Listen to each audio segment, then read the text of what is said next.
So again, welcome to our second part of the series, Cultivating Your Call to Justice Involved Ministry. We are so excited to have you here.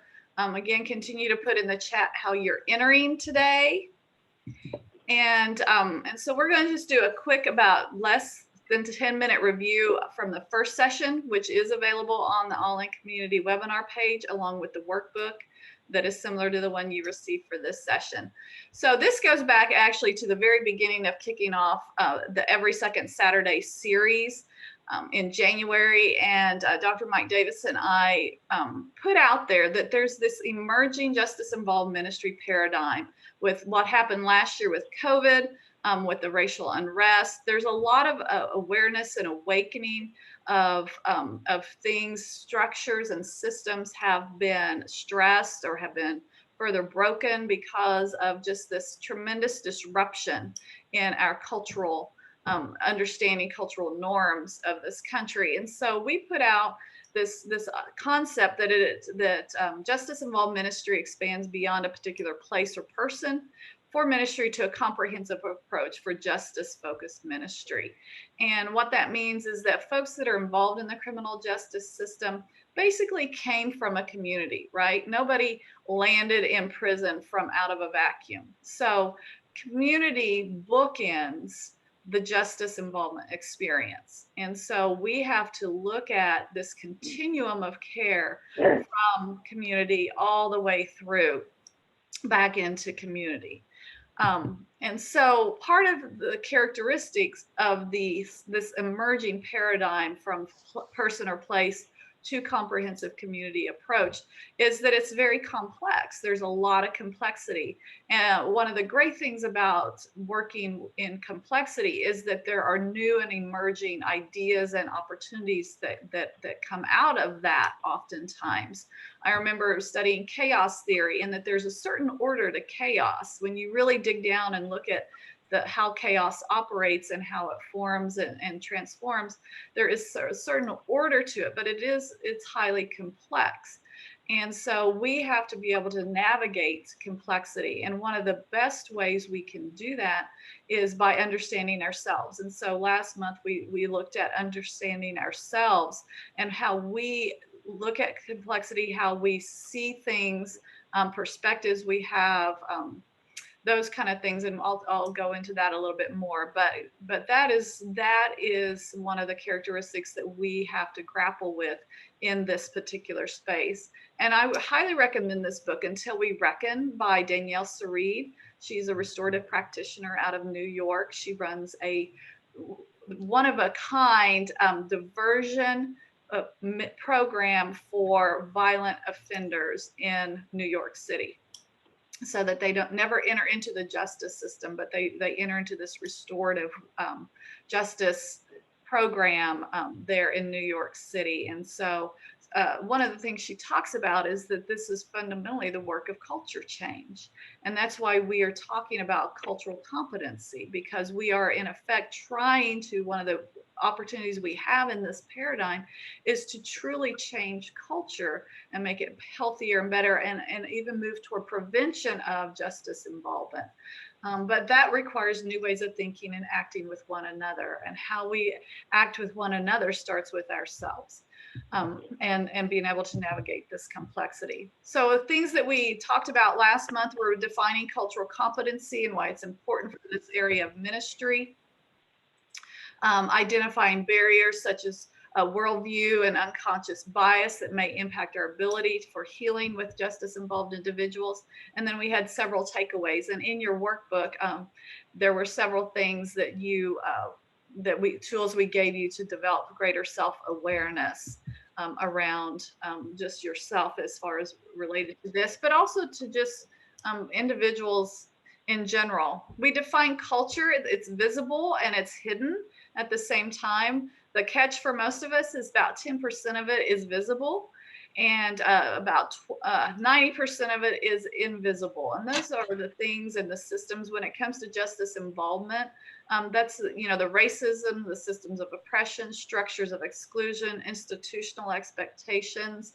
Certain aspects of the justice system are very hidden from most of us, and until we really get into it. And I think a lot of the time that's where the disorienting comes, is like, ugh, it's not explicit. It's not like this is the 5-step process to get through the justice system. There's a lot of nuances to it. And so those cultural things come into play in significant ways. And so we define culture as behavioral interpretations of how groups live out their values in order to survive and thrive. And I think it's upon us to really think about, why do we incarcerate so many people in the United States? What are the cultural undertones in the hidden cultural values, expectations, things like that, that make that okay, that make it okay. Shared values and beliefs and practices define culture, and then the collective programming of the mind, distinguishing one group from another. That's where the issues of racism, systemic racism, come in. To me, the way the criminal justice system has been built is an explicit example of the hidden racial systems that have been part of our country for many, many years, and the way that we identify and work with people who have disadvantage in their economics and all those kind of things. So that if we look at the justice system and the people that are involved in that, then it becomes more explicit when we define culture in this way. So then we talked about, what does it mean to be culturally competent, because we're talking about that for the rest of this series as well. And it's a continuous learning process. Cultural competency is something that we develop and we can learn, and we can, you practice it just as much as you learn about it. And so in fact, the practicing of it is the primary way that you learn. It's a discernment of cultural patterns in your own. You are a cultural being. You were not raised in a vacuum. You were raised in a cultural setting. So that's discernment of those cultural patterns for yourself and for others. And that's ability to effectively incorporate different worldviews and perspectives into things like problem solving, decision making, and conflict resolution. So when we talk about reform and solving the carceral problems that we have in the United States, cultural competency has to be part of what we develop in order to be able to do that. And we'll get into that a little bit today.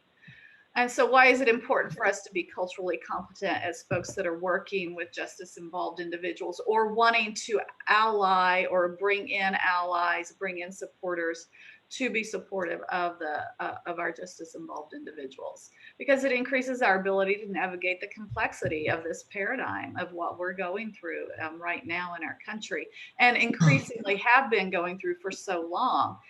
The truth is that we've been very complex for many years, but because we haven't been able to navigate it, that's when we reduce it down to simple solutions that have unintended consequences that we have been living with for years. It increases collaboration and connection highly. The more we understand what we bring to the table and what the other person brings to the table, the better we're able to set aside our agenda, set aside our protective barriers, and really look at the issues and solve them. It increases our effectiveness to develop those transformative healing relationships. I said last month that we say a lot of the time in ministry and church that we meet people where they are. The truth is that we meet people where we are, and we don't even know where we are. And until we know where we are, we cannot offer the love of Christ, or whatever your faith tradition is, the shalom to individuals who are really hurting. And it reduces the unintended harm. Oftentimes we hopefully all of us on this session today don't ever intend to do harm. But unless we understand the other better, we often do harm. And this week, actually, I was on a call with one of the staff members for mothers of murdered children, and we were talking about the cultural competency and that kind of thing. And I used the word, trigger. And she said, I have learned that that is not, that can actually be very harmful to family members who have lost a member to violence, by gun violence. And that was just something that had never entered my mind. And she said, so she says, I'm very careful about that. I apologize for that, using that term. And she says she does it too. But so, to me, that was one of those cultural competency moments. And so, we don't mean to do harm in our work, but we often do. And so we need to be aware of that and create that space for people to be able to voice that, hey, ouch, that hurt.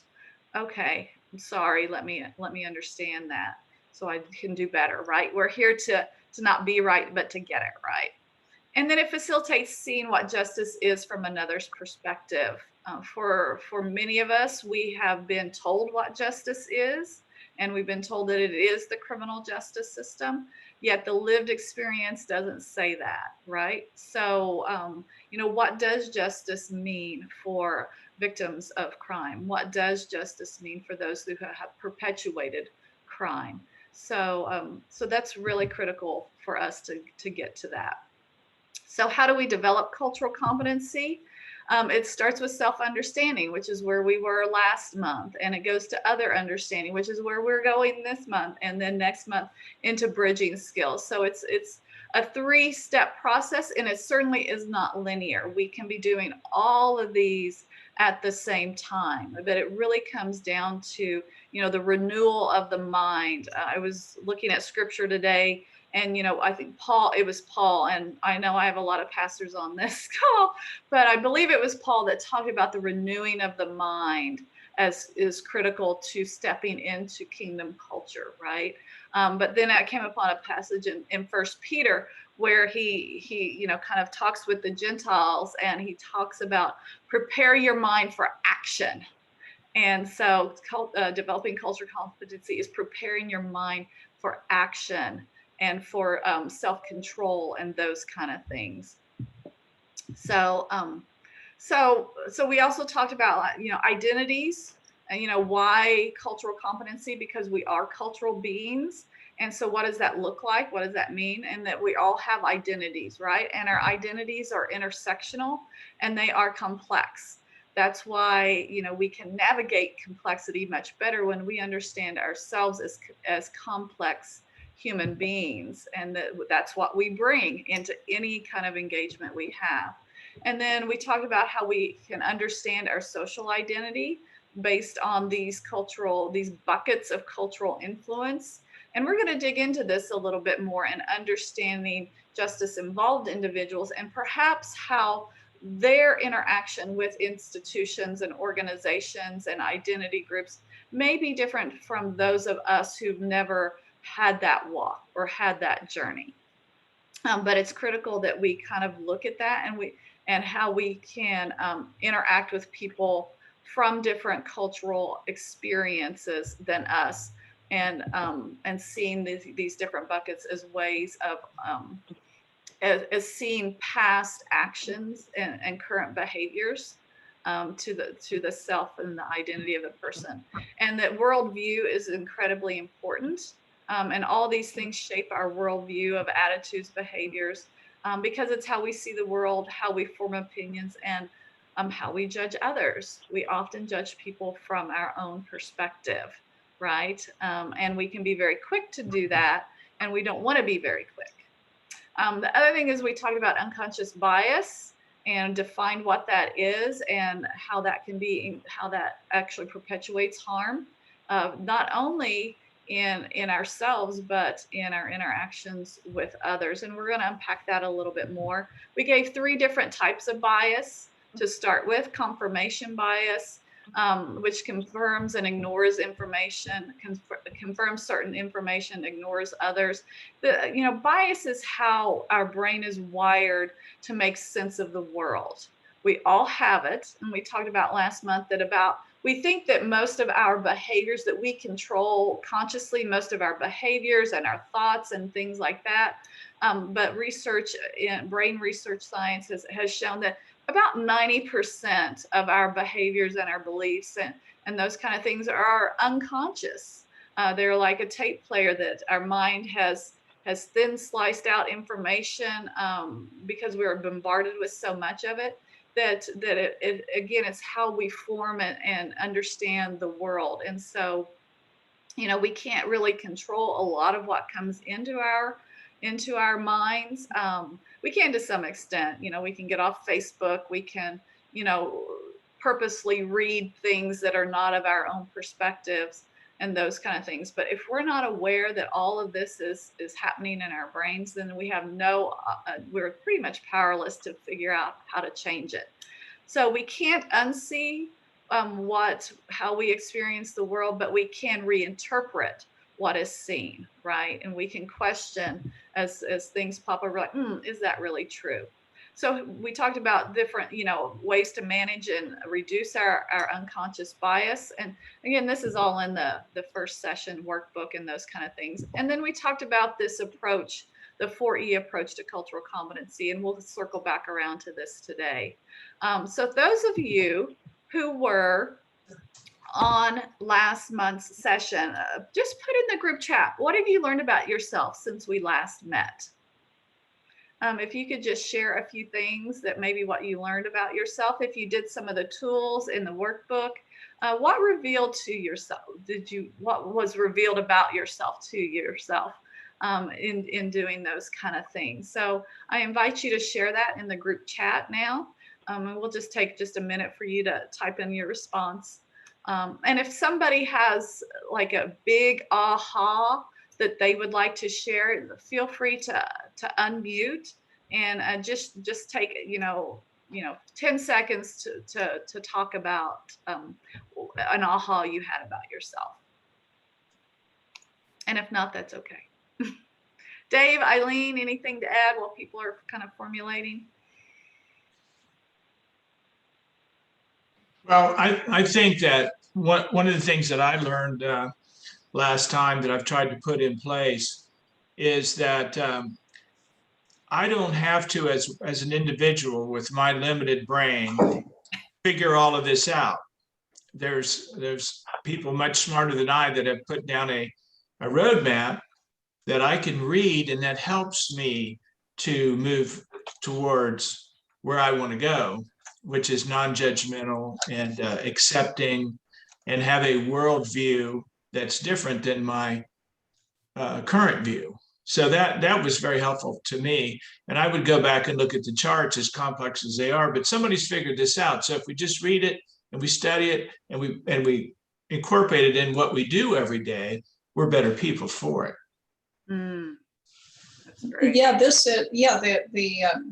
workbook and the information is such a beautifully well-defined pathway. But I was thinking in terms of when I reflected on all of this, and I was looking, you know, at my own heart and mind, and what I craved from this learning experience was to do exactly what is happening, is to become aware of the areas that were not enlightened, the things that I thought I knew, the things I thought I was in touch with, that it's kind of, uh-oh, wait a minute, there's a lot of ground here that you need to cultivate.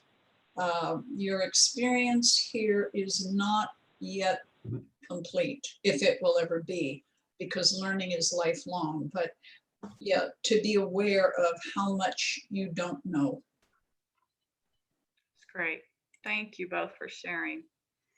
Alice put greater awareness of my attitudes about incarceration built over the years. Yeah, we have been programmed in Danielle Sarid's work. She walks us through how we have been programmed and conditioned culturally to view justice and to view the role of the justice system in our culture, and that has taken shape, and it has been defined differently through the generations as well. So each generation kind of has a different view, a different perspective on who is justice involved and why they're justice involved, and then what the justice system really, is supposed to be doing for us in our culture. So thank you all for sharing that. So today we're moving on, if I can get my thing to move on. There we go. To talking about the second characteristics of connectional. And again, I draw from Danielle Sarid's work. And I love this, what she talks about. Prison in our society is, she said, the most legitimate form for prison in our society today is to hold people we cannot safely hold in our communities. Right. And so in order for people to feel safe in our communities, it requires the presence of healing, which is totally based on connection. There's harm done by natural disasters and things like that, but we don't send in, but natural disasters don't self-correct, right? It's people, it's connection that goes into those spaces for healing. And so, and I think we all kind of innately know that, because when we've been harmed, sometimes some of us seek out connection, depends on the type of harm, but we know that people cannot heal in a vacuum. And so it's really critical that we look at it from that perspective. And connection, again, meeting people where they are, seeing their harm, seeing those hidden cultural things that have informed who they are, that then are expressed in their behaviors. If we have that other awareness, then we can maybe in some ways help push past some of those barriers that are drawn when harm is done, for protective barriers that we put up, and really get into that connection and healing. So we're going to other understanding today, understanding other cultural norms, values, and beliefs. And again, this work, it can play out wherever. It's in your family, because you got little cultural, if you've got kids, either small or adult, they're cultural beings too. And I found that to be very, very helpful, and really seeing my children and helping them and parenting into their purpose, if that makes sense. Mm-hmm. So this just isn't about justice, though this isn't just about justice involved folks, but today that's going to be the group that we're viewing this from the lens of. So we're going to just talk about recognizing cultural differences, experiences, and patterns unique to justice involved folks, identifying other forms of bias that may impact our ability in healing. Identifying stereotypes. In fact, we're going to draw from some stereotypes that were surfaced last month. Explore trauma's presence in justice involved ministry, because trauma is, in many ways, it's a cultural experience. It is an affinity, and in those three buckets, it's an organization. It's an affinity that none of us want to be a part of, but for some, it's where we are. So that we're going to look at that, and then we're going to leave with takeaways, again, of other awareness. So we invite you to be in this space, open, authentic, engaged, comfortable with being uncomfortable. Discomfort is at the edge of growth, right? So we hope that you will experience some discomfort and be okay sitting in that. This work is really about, when we grow the most in our work, is when we're like, something just didn't go right there. Something's pricking me a little bit. And so that might be that there is information you're taking in that is challenging a bias or a stereotype that you have. And you need to kind of explore that and figure out why that is. We ask that we be non-judgmental, extend grace, and then be understanding that we all come to this from a different space and a different perspective. And so we are inviting you to enter a brave zone, where we're going to wrestle with these three questions of what does it mean for ministry leaders and volunteers and justice involved individuals to not make assumptions about the people we're serving and leading. How can we engage people who come from different experiences, worldviews, and perspectives without trying to make them more like us? Oh my gosh, we love to try and do that, right? Is those that we're serving, we think success looks like what success looks like for us. And that may not be the case for the individuals that we are leading and working with. And then how can we be in deep relationships with people who have different worldviews and perspectives without holding them at arm's length? When we hold people at arm's length, again, that's oftentimes for me a red signal that that there's something there that I'm not understanding about that individual or myself. And so, so how do we draw people in as opposed to cast people out is really important. So to kind of bring it all down, you know, reacting to complexity in our connections is where we're headed today. And when we do that with fear and trepidation, when we're not at our best at this, we push away and send those people to a better helper. We isolate ourselves from that connection and we acknowledge the presence. You know, we can all acknowledge that the pervasiveness of justice involvement, but do we engage in trying to make it better or different culturally? Often we just kind of hang out with people who think like us, and that's just human nature. Commonality, we seek commonality, we seek comfort, and we hang out with people that are just like us, though we know that there is work to be done. So we want to react to the complexity of this environment in our connections with curiosity and appreciation, because when we do that, we can lean in and we can learn, we can engage empathetically, develop new ways of doing things together, and live our values of love, mercy, grace, and forgiveness. Eileen, Dave, anything to add to that? I would just add that empathy, engage empathetically, that empathy is probably the key point here. Mm-hmm. And it's something that's learned. It is. It is, and it's different than compassion. A lot of people put those two together, but to get true empathy, you have to work this program. Mm-hmm. All right. Yep. And we're going to end with empathy today. So we're going to dig into this concept of identity and identity formation and other understanding. So I think one of the first things we have to understand is that there are some common experiences and cultural patterns with justice-involved individuals.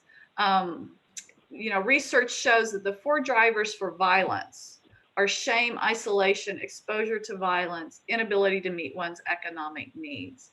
Those directly connect with our social determinants of health. And I don't know how many of you are aware of what the social determinants of health are. I encourage you, we're not going to go into very broadly what those are today, but these are, you know, those are things that we need to understand the cultural patterns of that. Why are there certain communities and certain factors within those communities where that community is either thriving or not? In conversations with Mike Davis, we often talk about that there are, you know, every community has a certain pocket within it that disproportionately people end up incarcerated from. Okay, so Cleveland, Cuyahoga County incarcerates more people into the Department of Rehabilitation and Corrections system than any other county in the state of Ohio. But within Cuyahoga County, there are 4 or 5 zip codes where 70% of those individuals come from.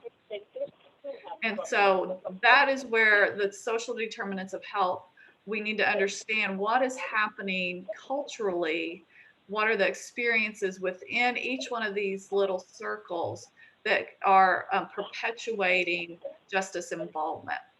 And I think in ministry, somebody is on, we're getting some background noise from somebody. Hold on. On the phone caller, Reba. Yep, I'll unmute that. Okay. No. There we go. Okay. Sorry about that. Thank you. So we often, I think of our mission field. We talk about our mission field a lot in the church, our mission field, and we sometimes, for lack of a better word, whitewash it, or we make it look like who we are and who are it and those kind of things, or even our past experiences. I can tell you today that if you grew up poor back in the 40s, 50s, 60s, 70s, 80s, growing up poor back in that time does not look the same as growing up poor today. Right? There are perpetuating factors where there are certain structures, hidden structures that have become more institutionalized, and there are certain biases that have informed these kind of things that have become more concrete. And so, you know, there's a different experience of growing up in disadvantage today than there was way back when, so to speak. So these are the kind of things that that we need to be aware of, that we need to understand better as we move forward. Yep. Every time you click on the chat, you kind of do that. And so what does that look like for Ohio? And so here is our mission field, truly for justice involvement, because each one of these is a force multiplier into the justice system. So the scores, you know, 38, the 35, the 28, 29, those are, what that means is in adverse childhood experiences, which are 12 different traumatic things that children can experience. And the more of those you have, the more adverse childhood experiences you have, then the more likely you are on down the line to experience, you know, poverty is actually one of the childhood experiences, but you know, high school graduation rate, it shows up in that, not being able to perform in school. Incarceration, look, 38. There's a direct kind of correlation if those childhood experiences are not dealt with in a healing, compassionate, empathetic way. But so just to kind of explain this a little bit. So in adverse childhood experiences, 37 other states have less children experiencing adverse childhood experiences than we do. Preschool enrollment, 28 states have higher preschool enrollment rates than we do. Childhood poverty rates, 34 states have less childhood poverty, have lower childhood poverty rates than we do.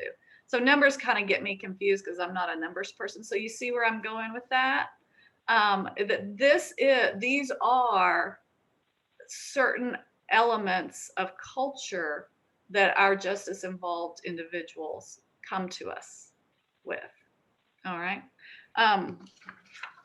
So whenever we think about this, high school, right, or school, just school in general, there's a certain cultural, you know, schools have certain cultures. So if an individual, a child, same school, same zip code, if a child comes to school and they have had a good night's sleep, they've been well, they've been fed before, you know, they've had a nutritious breakfast, they come with their belly full, ready to learn, they've got their homework done, they've had an encouraging word from a parent as they leave the door. They're going to come to the school one way. Another child comes to the school and they haven't been able to sleep because of the violence going on in their home. They have to come to school and take a school lunch. Homework's not done because there was just too much chaos going on, or they had to go get food for the family or whatever that is. And there's no parent at home when they leave. They're going to show up at the same place in a different way. But the institution and the culture in the school, perhaps unless it is aware of, it has done some of its own inclusive and diversity work, is going to treat that child the same way and have the same expected outcomes. Same with our folks that are justice involved, right? So, so we have to look at and incorporate these kind of experiences into our work. So Alice says 38 out of 50 for adult incarceration means 37 states have less incarceration than Ohio. That is correct. Yes. Yeah, we rank very high in our carceral numbers across the country. Yep. And then, as most of us know, those that have been incarcerated, that just kind of, that bleeds into all these other areas. Thanks. No, it's not so good. So what I want us to do is kind of look at it then from this lens, those kind of experiences, those kind of institutional interactions, right? Education, right? How justice involved persons may interact with the educational system will be different. They'll have a different experience. They'll develop a different worldview about education than individuals who come from a different kind, a more upper middle class, perhaps, background. So when we look at these buckets again, and we layer this, institutions, right? Government, education, business, religion, organization affiliations. This right here, I don't really like this list. This came to us from somebody else, but sports, social groups, associations, experiences. There are other organizations and affinities, I believe, that belong in that box for justice-involved individuals. And then identity groups, right? So all these kind of things form our justice-involved person's worldview as much as they inform our worldview. So what I would like for us to do is I would like for us to do a breakout group discussion. And we'll put you into groups. We have 20 people. We'll do 5 groups of 4. And in that, okay, let me think here. I got to do my math. I want you to look at, under each of these cultural influence categories, identify if connections are overwhelmingly positive, negative, or neutral for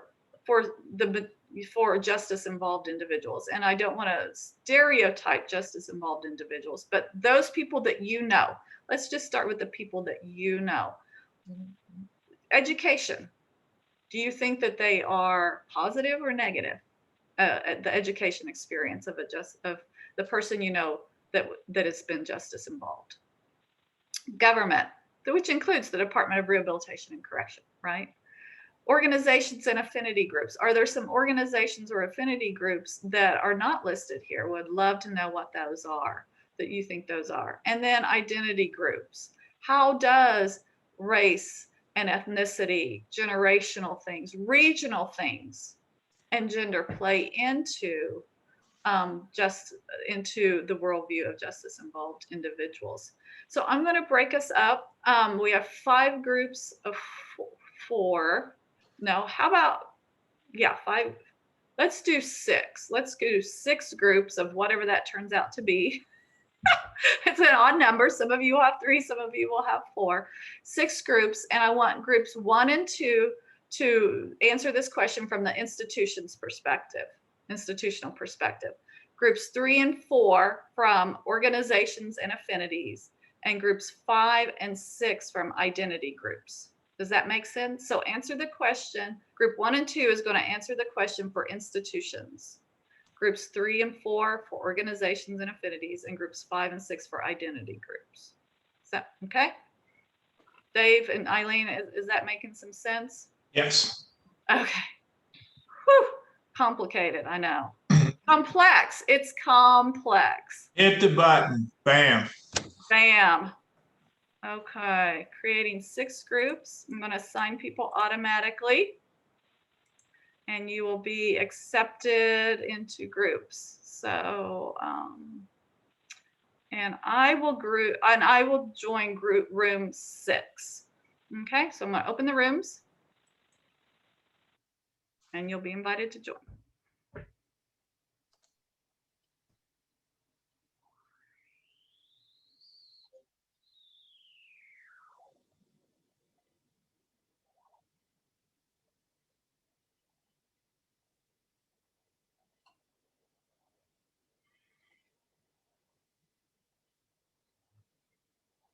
Resume the recording. So, so we're going to just do a few more discussion things on bias and stereotypes. So last month we talked about confirmation bias, attribution bias, and collective bias, but there are a lot of different biases, but there are 3 others that I want us to kind of look at very briefly. Anchoring bias. This is when we tend to rely on one trait, one piece of information that informs kind of how we judge people or how we categorize people.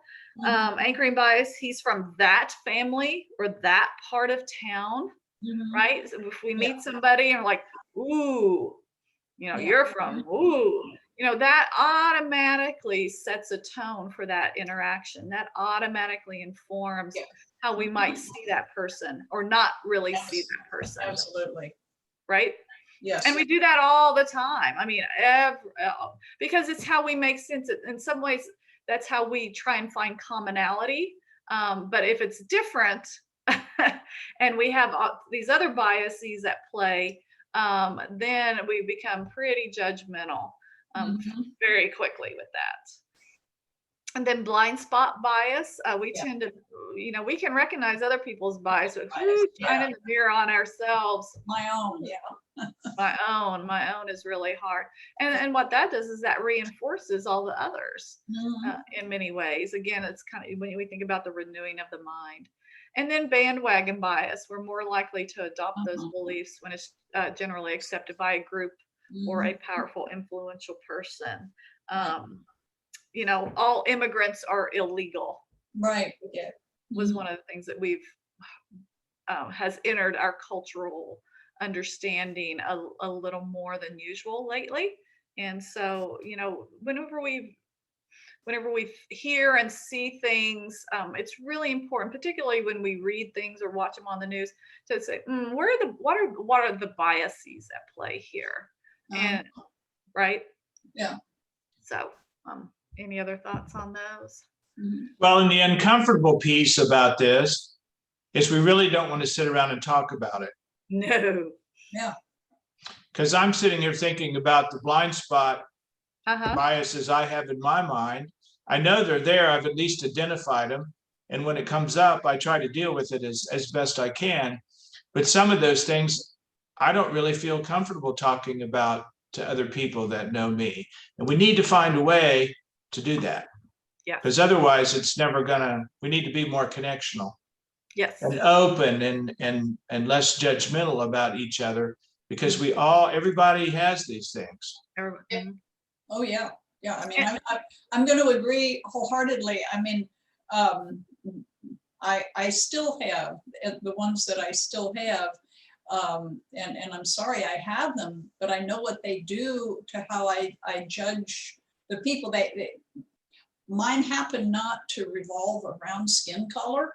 Mine revolve around other attributes and characteristics, but they're just as harmful, say, in the way I would treat an individual that I've identified in that attribution bias, that I might be less than loving and accepting to that person because of my bias. And I have to accept. And so it is uncomfortable.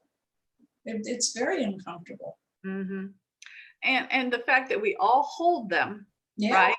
That goes to other understanding as well. And God, yes. Right. And what bias do others bring into this connection and this relationship?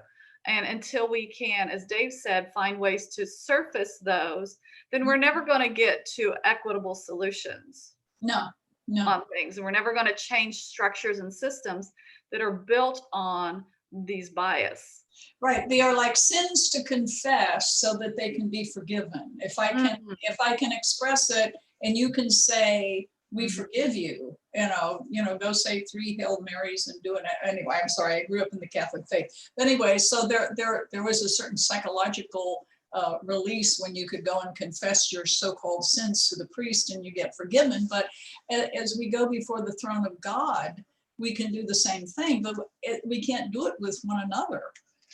And that's where we need to, some kind of a protocol that says, hey, when we get together, when we get down here in the nitty gritty, where the rubber meets the road, I'm going to shut my mouth and I am going to listen to you share what your bias is that you don't want to tell anybody. And I am not going to judge you, and I am not going to smirk. I'm not going to smile. I'm going to let you be, and I'm going to listen, and I'm going to offer some form of you're forgiven. Something that can heal that person, because I have shame around the fact that the biases that I have. And I, again, fortunately, in many ways, they are not in any way related to people's skin color. So that's a good thing. I escaped that one, but I didn't escape other biases. Right. Yeah. And that shame, if we allow people to stay in that shame around their bias, Brene Brown has done a lot of work around this. And, we have reactions to shame, right? We isolate, which doesn't drive connection, right? We isolate, we push back, which creates harmful connection, or we acquiesce, and that creates unequal power dynamics in those connections. So, yeah. Right. I don't want to associate with those people. I don't want to have truck with those people. I want them on a shelf someplace so that I don't have to deal with it. Right. And so all of that, so the biases also can reinforce stereotypes, and stereotypes can reinforce bias. Biases, yeah. Right. And so we all have stereotypes. Because again, this is how we make sense of the world.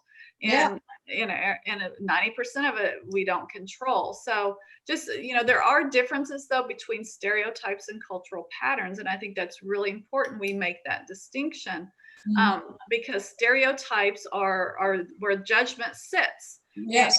And closed-mindedness is required to hold stereotypes. And all of those kind of things. And I know we've all bumped up against people that have more stereotypes than more cultural patterns at play, and those connections are not good. They're not healthy. So one of the stereotypes that we discussed last month, with people in prison are bad people. That's because we don't understand the cultural patterns that lead to incarceration oftentimes, where people, they had a choice.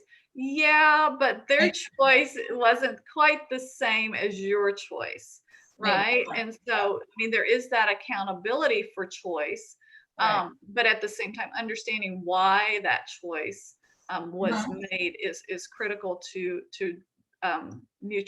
transformation in our connections. So, stereotypes, I'm not going to read them to you, but then patterns, I want to say a little bit about that, are, part of it is that they're based more on research, and they offer a reference about where to start in unknown cultural situations. So what are some of the patterns? And, when we talked about earlier about the social determinants of health, those are some cultural patterns. There's a lot of research behind the social determinants of health and what happens when somebody grows up in poverty today. What can happen? What are the cultural patterns? What are the choices that are made?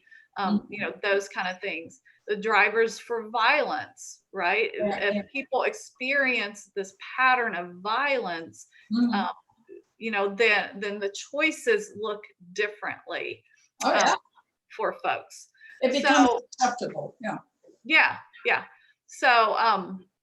So it's really important that we understand those things, and that's also how we can, in our connections, start to move people. The more we are aware of the cultural patterns for injustice involvement ministry, the more we can move people. For example, I was talking with one of our pastors just the other day, and she was talking with a congregant member, and this person said, well, if the Black people would just stop doing drugs and killing each other, it would be okay. And does, again, that speaks to a whole lot of things. But the pastor was able to take a deep breath and come back with, well, you might be interested to know that white people drugs more than Black people. The research shows. Exactly. So that's a way to introduce a cultural pattern against a stereotype. Right. That might move that individual to think differently. Right. So we have time. We're going to take about 10 minutes because I do want us to keep moving forward. Or we could even actually, how about instead of breaking off into discussion, that permission to unmute, we'll take a few minutes to popcorn around and look at stereotypes, and then restate perhaps cultural patterns, because again, wisdom in this room, you all have access to information and knowledge and research that Dave, Eileen, and I don't. So, so, you know, these are the stereotypes on the left are, you know, are things that actually we discussed last month. You know, I asked the group to say, what are some of the things you hear others say about justice involved persons? And so this comes right from last month. You know, somebody said they're all bad people, all criminals are part of a gang, people in prison are not smart, if they just worked harder they would not be committing crimes, most incarcerated come from dysfunctional families, broken homes. So how about we just kind of unmute? I would love to take my screen down, but I can't, and keep up the stereotypes. So if let's just open up the mic a little bit. What would be a way to restate as a cultural pattern so that it doesn't enforce a stereotype, but brings in new bits of information that might cause a person to think a little bit differently in connections? Or you can put it in the chat if you want to. So yeah, you know, the first one, leave out the bad. People in prison, they're people. You know, that thing from Khalil Gibran that says, we think that the wrongdoer is not one of us. They are us. They're people. They're just like we are. They're no different than we are. They just happen to be in that room. Okay. They're That's not good. bad people, they're people. Okay. Others? Change the pronoun throughout it from they to we. Me, very good. We are people. Yeah, we are people. Well, for each one of them, you know. Yes, yes. Or use the word possibly some. Gross generalizations are always based on the lack of facts. How about that? I just said a gross generalization. But you catch my drift. I mean, Some criminals are part of the gang. Some are, not all. So some people in prison are not smart. Based on what we've talked about already, well, how would you rephrase that to be more of a cultural pattern? Educated? I don't know. Right. So the average grade level for people that are incarcerated is 8th grade, average reading level. Is it really? I didn't know that. It's 8th grade, yes. Okay, so just Average reading level of the general population is 5th grade. Really? That's how we change that. Oh my. Wow. Yeah, that's how I would change that. So they're actually smarter than they, if you're having a group. Wow. Just to say. Yeah, okay. And newspapers are written at 5th grade level because of that, just to say. Wow, Wow. that's amazing. Most incarcerated people. Oh, I go think ahead. people in prison are, I just had it, intellectually, I had the word, I'm sorry, I'm gonna mute, I gotta find it. Okay.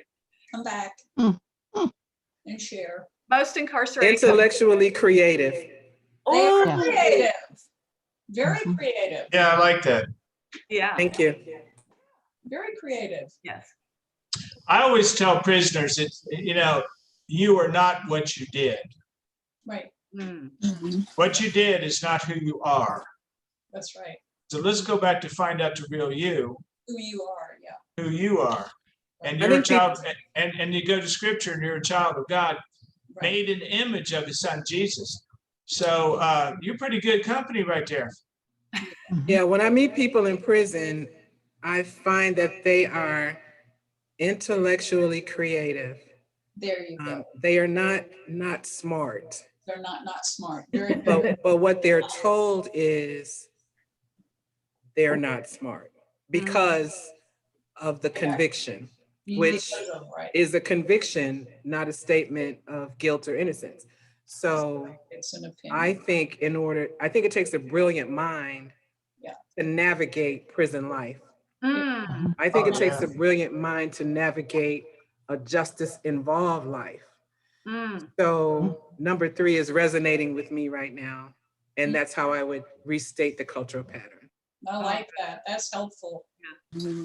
Very helpful. They have to cope with a system that none of us have to cope with. What about incarcerated come from dysfunctional families and broken homes? Absolutely not. I mean, I don't know. From my lived experience, the people some that I have known, and from myself, and my background, I would say that they don't all come, not necessarily. Some do, yeah, granted, but no. Do you remember about 10 years ago, there was a piece on the news that 50% of American marriages end in divorce? Yeah, that's there's a lot of broken homes. A lot of broken homes, right? But I've known, I've known. I would let me say this: in my counseling, I have known that there were people whose backgrounds were where they had good parents and they had a good environment, but there were other factors in their personality that motivated them to think and do things that were not nice and not acceptable. So it doesn't always have to do with a broken home. There are some people who just, they have certain predilections in their mental and emotional makeup that make it easier for them to do certain things. If by broken home you mean single parent household, I don't think that applies, but what I do think applies is the trauma that we experience early in our lives. You talked about it earlier. ACEs and that sort of thing actually messes with the brain and does relate to incarceration. Yeah, so ACEs would be, more education, more understanding around ACEs on that. Well, and I haven't heard anyone say anything about the mental illness that is. I didn't say mental illness. In my counseling, the people, when I say who have a predilection to certain thought forms, and some of that does involve what we define as mental illness. Okay. So I might have been more explicit because most of my work and background was with mood disorders, depression, bipolar, and schizoaffective. Right. So is it possible to say that phrase, it is possible that some broken homes and dysfunctional families could lead a person to incarceration? Yeah, that's a better statement. Yeah, I think that's a more fair statement. I could feel more comfortable with that. It's certainly a factor, but if you look at the population in general, most of us came from what we would call today dysfunctional families. Oh, I definitely did. In a lot of different ways. A lot of different ways, yeah. Right. Yeah. Okay. All right. Thank you all. So those are things, and I look at that too, particularly as we are trying to draw people in as allies, as supporters. Whenever you approach a employer, right, who maybe has that stereotype of, well, if they just worked harder or whatever, or all these things, is that you can be a better ally, a better advocate, if we work on cultural patterns versus buying into that stereotype. It interrupts that stereotype. So understanding, so we're just going to move on. Thank you all for your open participation in that. Understanding differences in worldviews. This is beautiful. So in the West Ohio Conference, we've engaged a group to do specific cultural competency work. And this is based on the work of Mitch Hammer and Milton Bennett.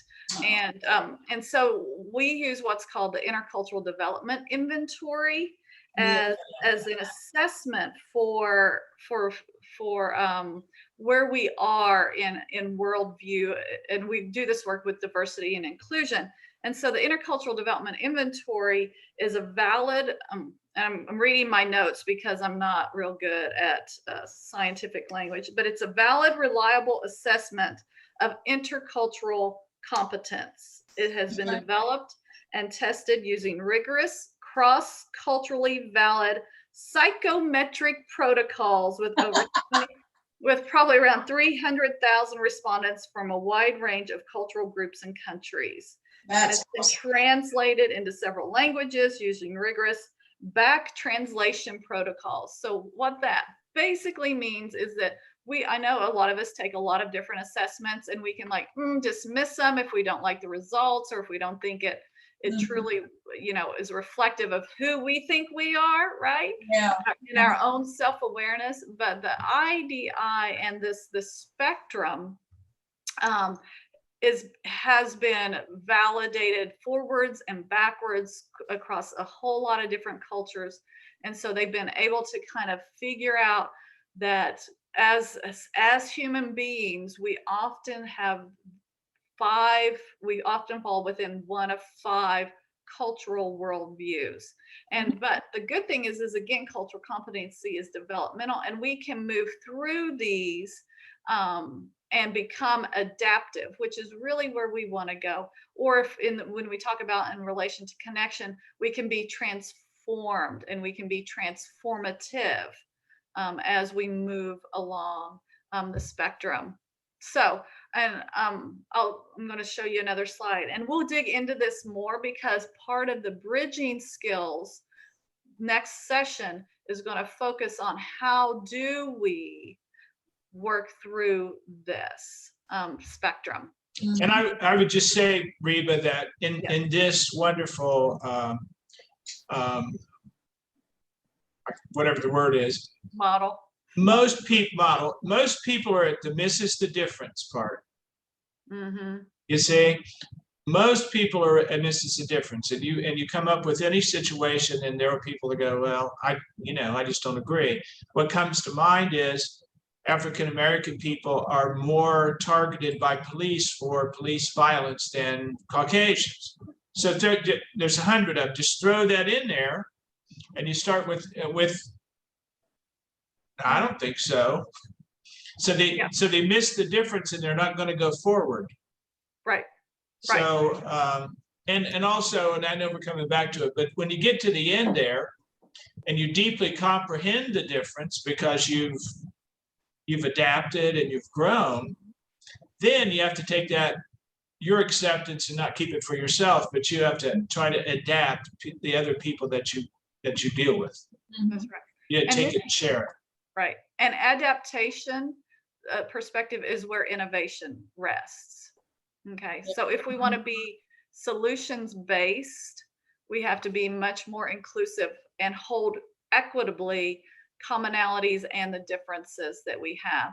Now, I will say too that this assumes you can move through this spectrum if you have an open mindset, if you're willing to learn and grow. There are people that sit within each one of these orientations that has a closed mindset. Right. And often those individuals are the ones that we try and spend most of our energy on convincing them to move forward. But the mindset is closed, and there's not a lot we can do about that. But again, this is a difference. Just each orientation is a difference that we bump up against in our connections. So that's why I bring it up now.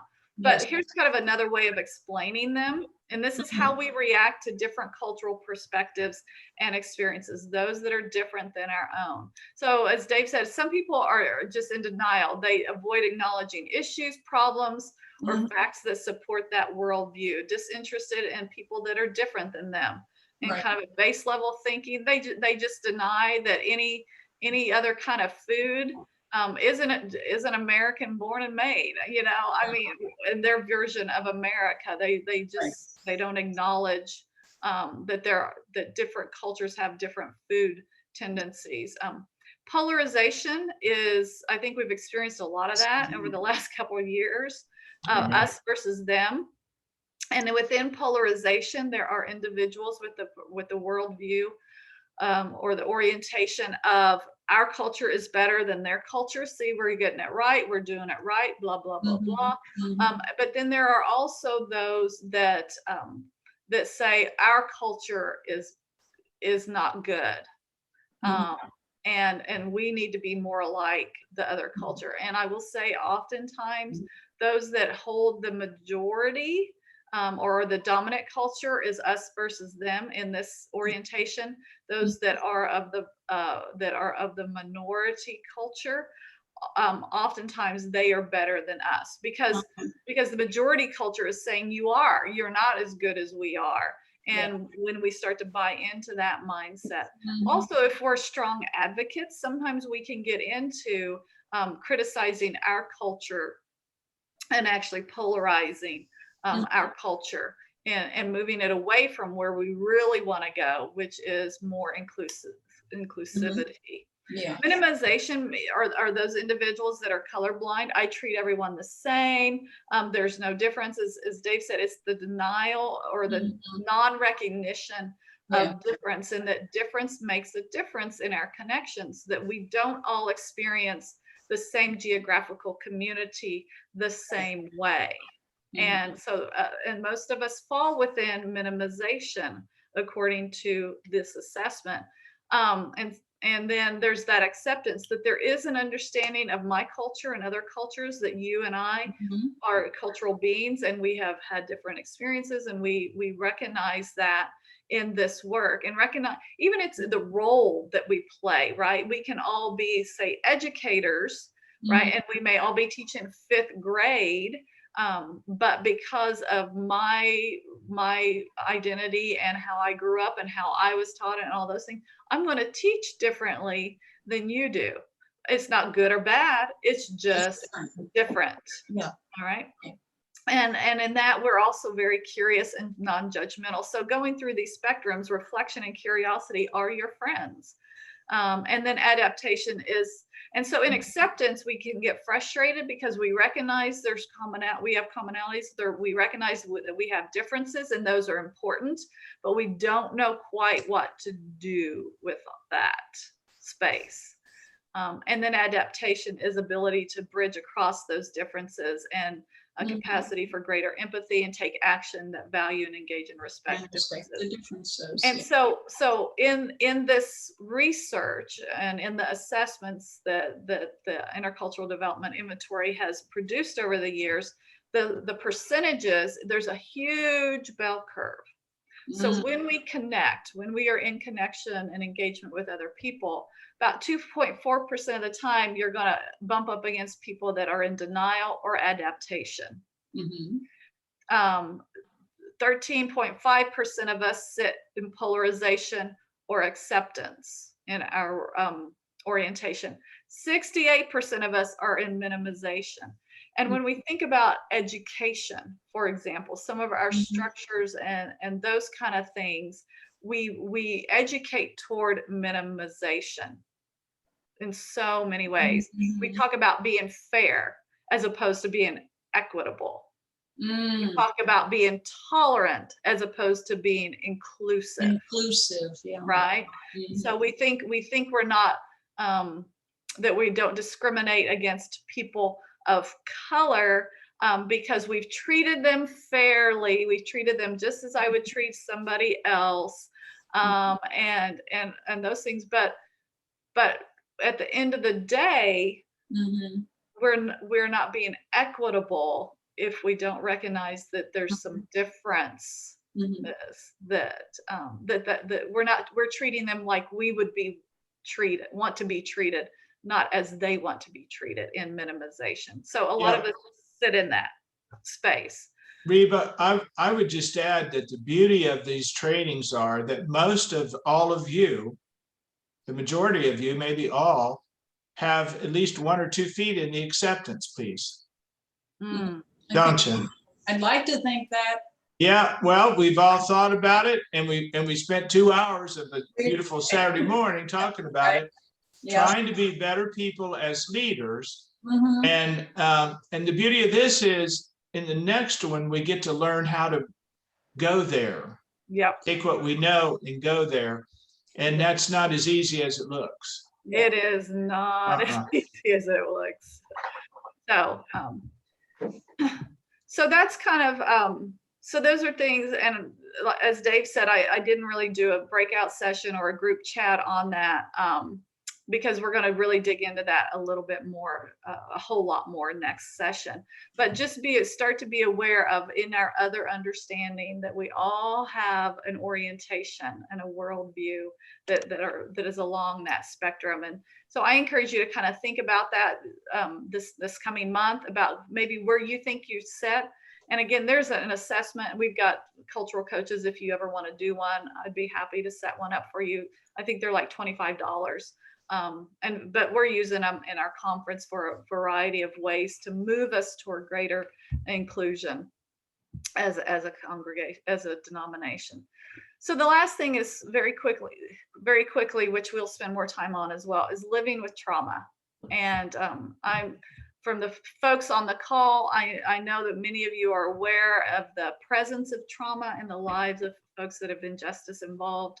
I was having another conversation the other day with Mike Davis from the Department of Rehabilitation and Correction, and we were talking about the women at Dayton Correctional. He said, and we were talking about what we were presenting in this session. He said, I can almost guarantee you absolutely every single woman that's incarcerated at Dayton Correctional or any of our institutions has had trauma.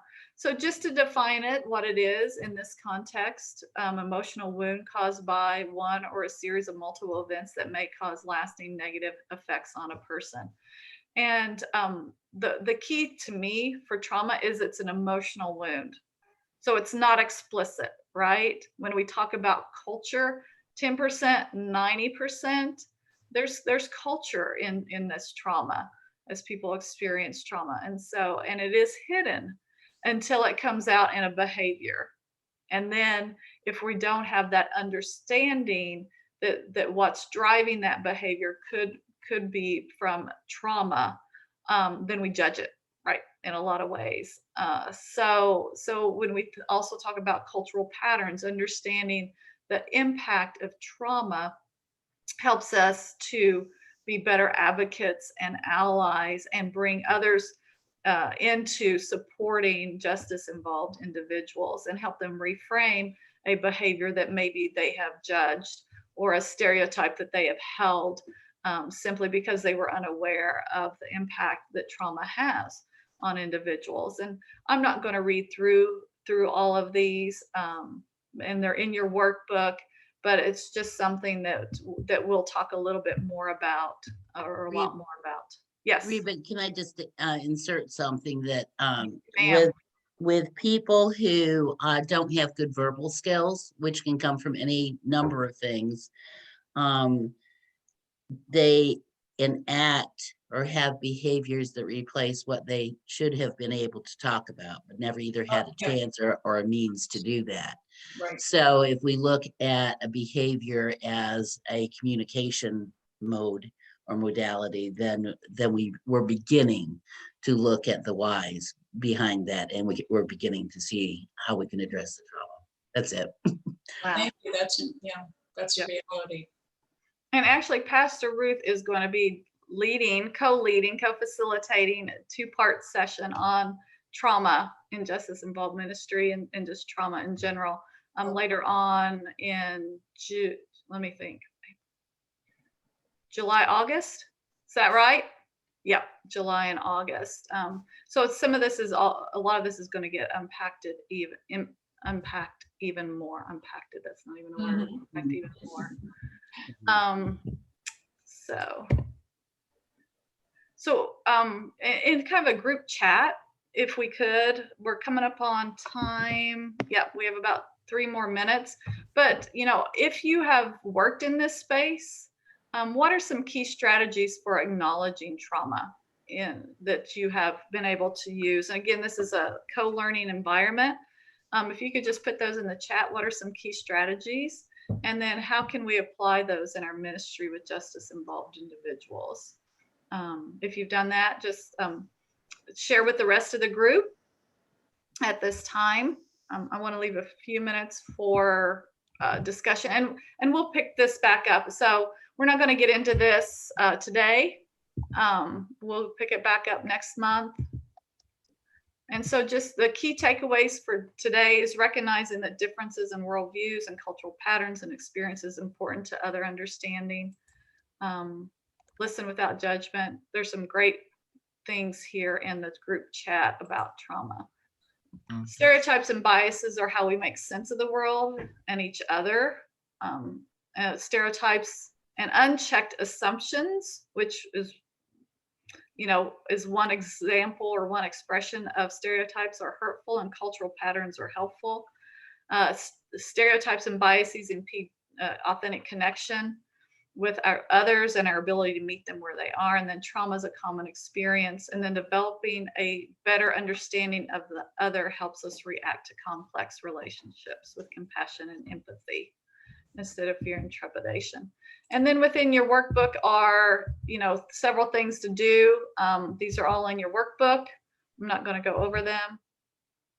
And then again, continue to work on this 4E approach for exposure. And when we think about the continuum that we just shared, these things are what move you along that continuum toward greater acceptance and adaptation.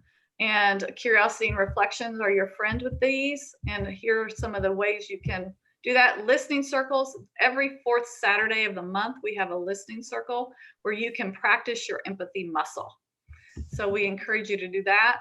Before you leave, provide your favorite 4E resources. We incorporated the ones from last month, some reflection recommendations, and then the geometric close. So I'm going to leave it with that and open up for any thoughts or comments, and just unmute, and in the next minute or so, couple minutes, if you want to stay a little longer. I do apologize for running a little late. If you've got things you want to share or insights you want to share, feel free to do that.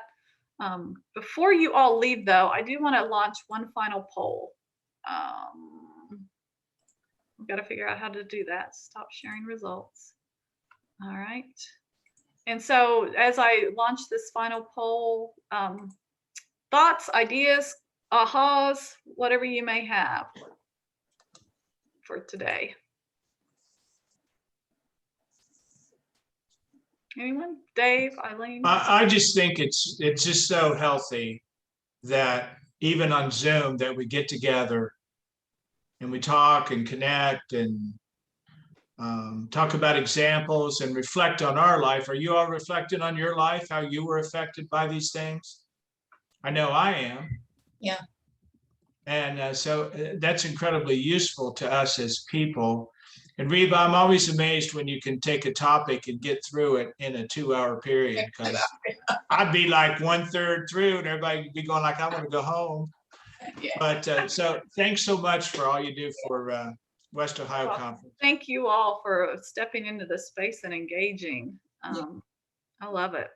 Yes. Thank you. I learned so much. Yes. I enjoy listening to anybody who wants to talk and contribute, because I have a lot to learn. And the only way I'm going to learn, I need to hear what other people have to say, and I need that. So this is important to me. Mm-hmm. Anyone else? Any thoughts? Not looking at even feedback, criticism, because we're not here to be right. We're here to get it right. Get it right. I'm gonna get it right. Here to be right. Here to get it right. I love that. Yeah. Yeah. Yeah. Reba, I'd like to thank you. It was like, the golden rule came to mind. Mm. Yeah. And how, yes. Mm-hmm. This is good. This is such a good thing. It's such a good experience. And I just, my only criticism, it's not long enough, but it would be, how many 2-hour